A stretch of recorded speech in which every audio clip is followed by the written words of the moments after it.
What's good, guys? Today we're going to be focusing on the photography basics: shutter speed, aperture, and ISO.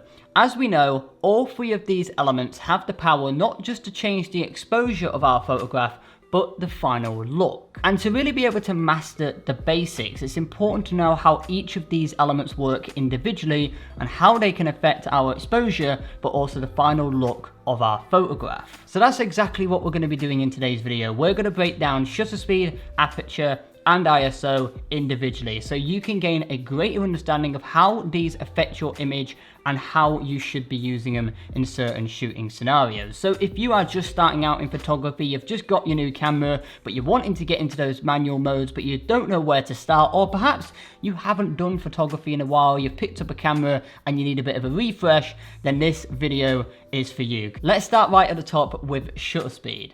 Now, shutter speed controls how long the sensor of a camera is exposed to light. So a faster shutter speed will mean that the camera is exposed to light for a shorter period of time, whilst a slower shutter speed means that the sensor is exposed to light for a longer period of time.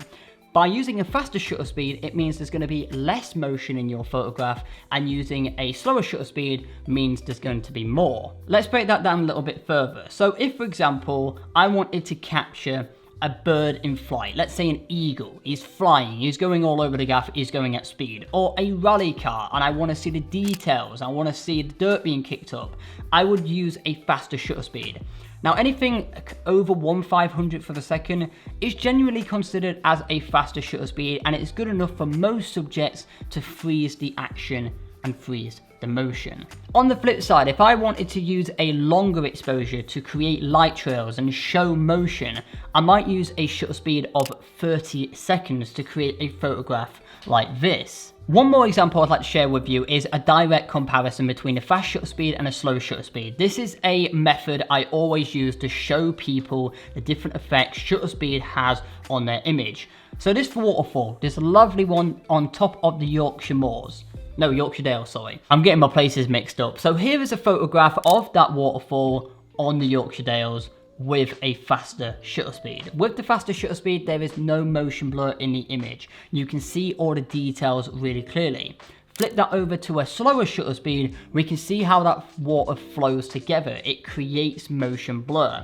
And from this, you can really see how shutter speed can affect the final outcome of your image. But there is one final thing we haven't addressed here. How do we control how much light enters the camera depending if we're using a faster or slower shutter speed? Now, typically, we'd use the aperture. The aperture of a lens serves two main purposes, and this is the same for both photography and video. The first being light. The iris of a lens can be opened or closed to let in more or less light. Depending on the lens you're using, some will let in more light than others, and that's because not all lenses are made equal. Let's take a prime lens, for example. Because this is a fixed focal length, it means it can let in more light and it can have a wider aperture. So this will go down to f1.4. Typically, prime lenses will start at either f1.4 or f1.8. That will be their maximum. But zoom lenses, because they've got mechanical moving parts, their maximum is usually either f2.8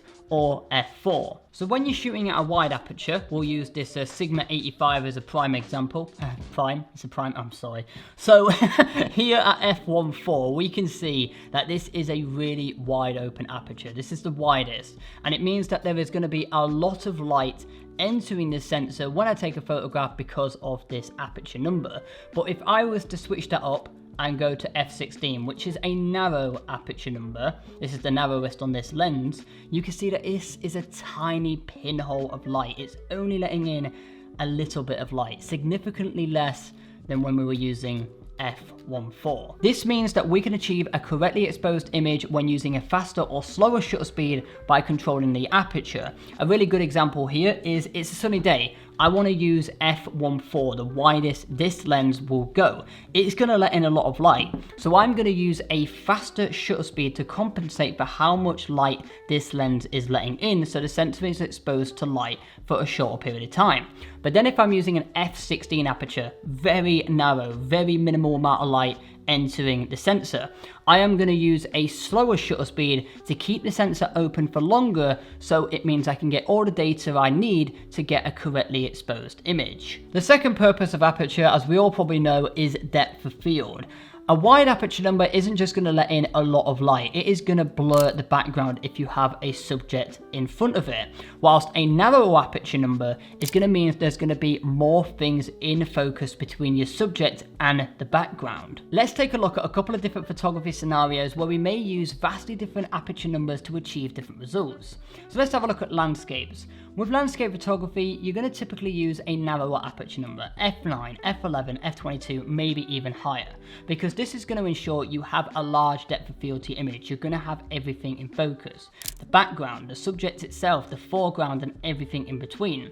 But then switch that up to portrait photography. In this kind of scenario, you're going to want to probably have a wider aperture number, a shallower depth of field, because if you had a narrower aperture number, you're going to have the background in focus, and that could subtract from the image and be a really big distraction. So what you're going to do is probably go down to maybe f2.8, f1.8, f1.4, blur out the background and put the focal point of the image on the subject itself. Blur out that background and remove the distraction. On screen right now, there's a little visual example where you can see how different aperture numbers are affecting the depth of field and how the background is changing the more narrower it gets. If you want to use this as a visual example for future reference, please be my guest, and hopefully it helps you guys out and visualizes things a little bit more. Now we move on to ISO. Now with ISO, I typically try and keep this as low as possible. The scenarios I find myself changing it most often is low light conditions, indoors, and at night. So the purpose of the ISO is to make the sensor more sensitive to light. So say for example, I'm in a shooting scenario where I have my shutter speed where I want it to be.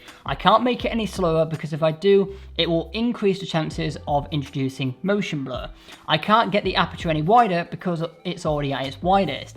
In this scenario, I will bump up the ISO to help me achieve the correct exposure. But there is a caveat. Every time you bring up the ISO number in increments, your image is technically getting worse, and bring it up high enough and you'll start noticing noise and grain in your photographs. Typically, the better the camera, the better it's going to be able to handle those higher ISO numbers. So for example, the Sony a7 IV right here, I've been able to take photos with this thing at ISO 8000, right? And the images still look pretty good. Now I am in the force of habit to try and keep it as low as possible, and I do recommend other people doing the same, but a couple of different scenarios here. So for example, if it's daytime and it's overcast, the maximum ISO I will try and keep to is 800. If it's sunny, the maximum I'll try and keep to is 500. And then at night, the maximum ISO I'll try and go to is 3200, but that is very generalized and is always subject to change. Generally, when I'm shooting, I always try and prioritize ISO last. It's the last thing I always change. Other people might have different ways of working, but I always set the aperture first, then adjust the shutter speed accordingly, and if I can't get my desired exposure with just those two alone, that's when I'll start bringing up the ISO to achieve the correct exposure. So there you go, the photography basics. But before you go, I have got a couple of bonus tips for you here. Now you've watched this video, the next time you can, get your camera in manual mode if you're not shooting in it already, and start practicing. Practice, fail, learn. That is how I started to master the exposure triangle, was just through trial and error. It will eventually click. It will just happen one day, and you'll just naturally know how to change the settings and how to achieve your desired look without even thinking about it. It's also worth noting that photography is about the creative process and not the technical process. Now, it's important to know the technical side of things. It is vitally important to be able to master the technical side of things so you can master the creative side of things. But don't get fixated on it. I can remember when I started out in photography, I think it was my teacher who told me this, but I can't actually remember who it was, but someone said to me, once you know the rules of photography, know when to break them. And I knew what they meant by that immediately. Photography is an art form, and the camera is a tool to help you create it. Ooh, I should put that on a t-shirt. Alright guys, so that is where I'm going to be leaving the photography basics video. I'm sure this has been helpful to quite a lot of people, but if I've somehow made you even more confused and completely wasted your time, I'm really sorry. And if you've got any further questions, let me know in the comment section below. If you did like today's video, like, subscribe, turn on the bell icon so you're notified whenever I release a new video. We are getting tantalizingly close to 30,000 subscribers, which is a little bit bonkers. But anyway, less about that. Next time you can, go out with your camera, get into those manual modes if you're not already, and start putting this into practice. And I guarantee you will see a massive level up in your photography. But until next time, create, explore, and inspire. And I'll see you in the next one. Later.